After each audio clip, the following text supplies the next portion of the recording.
At just 42 years old, Dorothy Arzner stunned Hollywood with a daring confession. She had filmed her own secret relationship into a movie. It was a revelation wrapped in shadows, whispered in studio corridors, feared by executives desperate to protect the Dream Factory's image. For decades, she had been the only woman directing films in an industry ruled by men, but behind the camera, she carried a truth far more dangerous than her gender. She had slipped her own love story onto the screen. Dorothy Emma Arzner was born in San Francisco in 1897, into a world that was rapidly changing, but still bound by rigid expectations. Her family relocated to Los Angeles when she was young, a move that placed her childhood in the very city that would later become the center of her destiny. Her father opened a restaurant that attracted actors, directors, and writers from the emerging film colony. For a girl with wide eyes and a restless spirit, it was an intoxicating education. The turn of the century was a time of invention and upheaval. Ragtime filled the air from piano rolls, women were still fighting for the vote, and silent pictures flickered in Nickelodeons with exaggerated gestures and painted sets. Boys were expected to be strong providers, girls to be dutiful wives. But Dorothy was different. She was tall, with striking features, and carried herself with an authority unusual for a young girl. Neighbors remembered her preferring pants to skirts, striding with confidence rather than modesty. Even as a child, she rejected roles assigned to her. The Arzner home was comfortable but far from extravagant. Dorothy attended school in Los Angeles, absorbing the rhythms of a city that thrummed with ambition. By the time she reached her late teens, the world had been shaken by the First World War. Young men marched off in uniforms, while women filled factories and hospitals. Dorothy herself briefly considered a career in medicine, enrolling at the University of Southern California with the goal of becoming a doctor. She studied anatomy and physiology, and she later joked that her time around cadavers prepared her for the sometimes lifeless acting she would face in Hollywood. Still, her ambitions were restless. The booming film industry was impossible to ignore.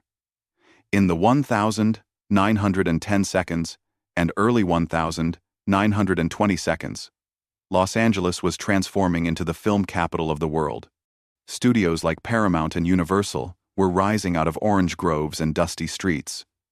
Dorothy, who often visited her father's restaurant filled with industry regulars, began to glimpse another kind of future. She saw powerful men giving orders and women reduced to smiling ornaments. She wondered why the stories of women were so rarely told. And when they were, why they rang false. The cultural climate around sexuality was deeply repressive.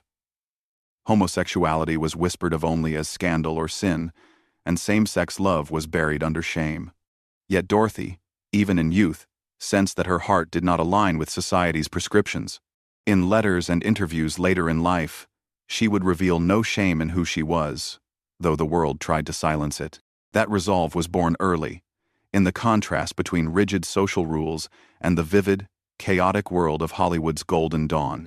Her decision to abandon medicine and walk into a film studio was not a simple whim. It was the beginning of a rebellion. Dorothy Arzner did not enter Hollywood through glamour. She walked in through the back door, starting as a typist at famous Players Lasky, which would later become Paramount. With her sharp mind and relentless determination, she quickly moved into the cutting room, where reels of silent film unspooled like puzzles to be solved. Editing demanded precision, rhythm, and storytelling instinct, and Dorothy excelled. She could see where a scene dragged, where a look lingered too long, and where emotion could be sharpened with a single splice. In those years, Hollywood was a factory. Cameras cranked endlessly. Directors barked orders in leather chairs.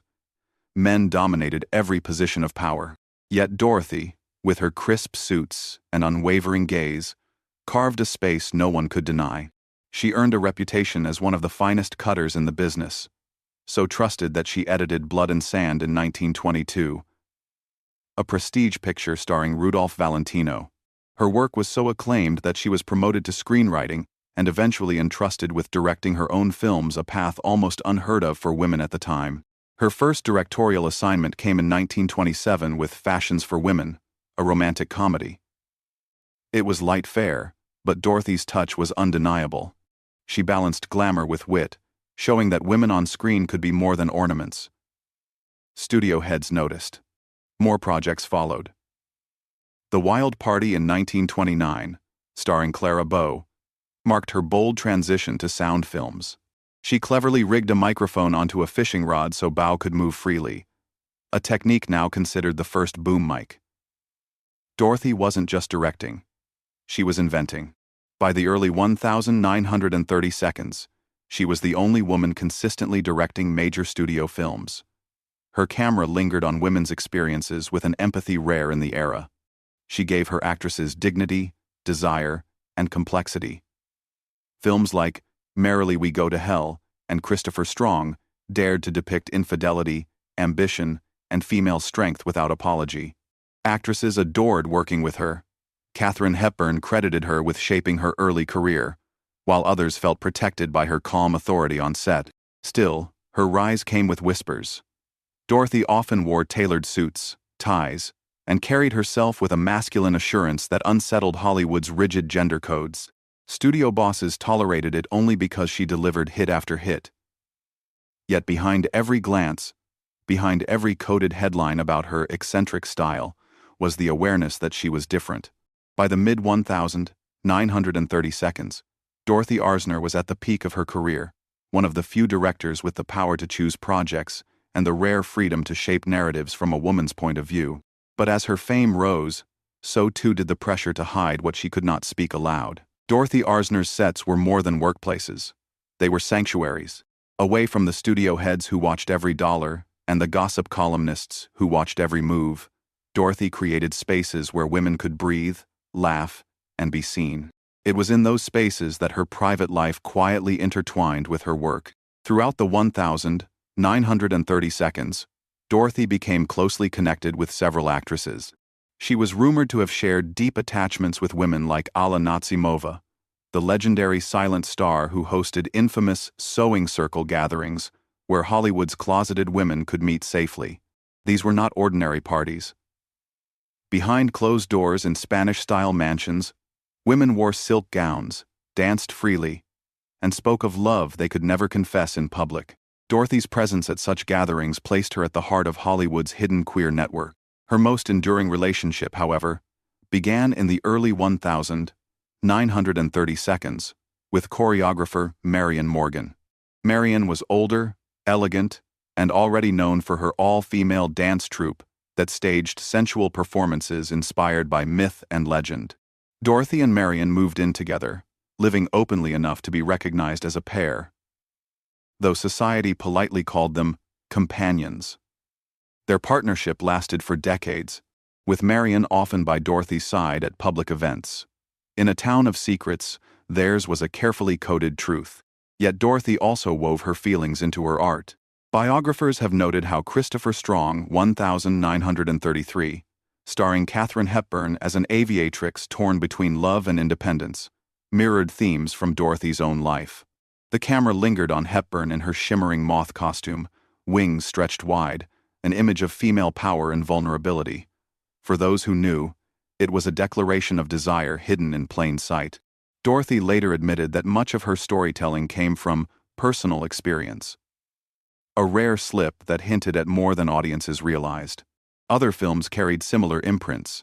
Dance, Girl, Dance in 1940, with Maureen O'Hara and Lucille Ball, framed female rivalry and desire with a subtle undercurrent of longing. Dorothy seemed determined to give women agency, even if she had to veil her own truth in metaphors. But secrecy carried a heavy cost. Gossip reporters speculated about her mannish dress, her refusal to marry, her close ties with actresses. Studios were wary. The production code, strictly enforced by the mid-1930 seconds, left no room for stories that even hinted at homosexuality. Dorothy knew she was treading a dangerous line, but she refused to conform. With Marion Morgan by her side, and a circle of trusted friends who understood, Dorothy continued to navigate Hollywood's glittering surface while guarding the deeper truth of her heart. Yet as by the late 1930 seconds, the Dream Factory had grown colder. The Hays Code now dictated what stories could be told, policing morality with an iron grip. Films hinting at forbidden love or ambiguous desire were cut apart or banned. For Dorothy Arzner, who had built her art on the quiet suggestion of women's longing, the restrictions struck like a cage closing. Rumors had long circled around her. Studio executives praised her talent, but whispered about her eccentricities. The press described her in coded terms: independent, unconventional, masculine. These were polite veils over a truth no one dared print. Every time she appeared in a tailored suit, every time she walked into a premiere with Marion Morgan, the risk of exposure deepened. The pressure began to mount. Paramount grew uneasy with her authority and the undertones in her films.